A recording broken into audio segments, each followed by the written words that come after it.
أعوذ بالله من الشيطان الرجيم. بسم الله الرحمن الرحيم. يا أيها المزمل قم الليل إلا قليلا نصفه أو انقص منه قليلا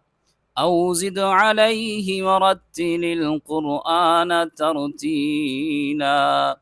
إنا سنلقي عليك قولا ثقيلا إن ناشئة الليل هي أشد وطئا وأقوم قيلا إن لك في النهار سبحا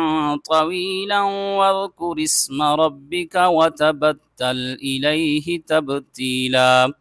رب المشرق والمغرب لا إله إلا هو فاتخذه وكيلا واصبر على ما يقولون واهجرهم هجرا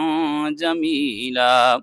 وذرني والمكذبين أولي النعمة ومهلهم قليلا إن لدينا أنكالا وجحيما وطعاما ذا غصة وعذابا أليما يوم ترجف الأرض والجبال وكانت الجبال كثيبا مهيلا إنا أرسلنا إليكم رسولا شاهدا عليكم كما أرسلنا إلى فرعون رسولا فعصى فرعون الرسول فأخذناه أخذا وبيلا فكيف تتقون إن كفرتم يوما يجعل الولدان شيبا السماء منفطر به كان وعده مفعولا إن هذه تذكرة فمن شاء اتخذ إلى ربه سبيلا إن هذه تذكرة فمن شاء اتخذ إلى ربه سبيلا إن ربك يعلم أنك تقوم أدنى من ثلثي الليل ونصفه وثلثه وطائفة من الذين معك والله يقدر الليل والنهار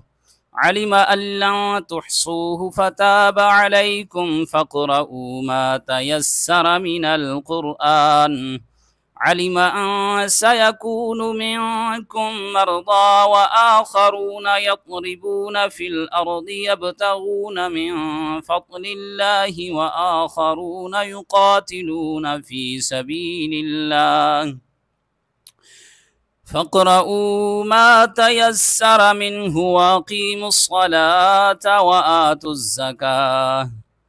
وآتوا الزكاة وأقرضوا الله قرضا حسنا وما تقدموا لأنفسكم من خير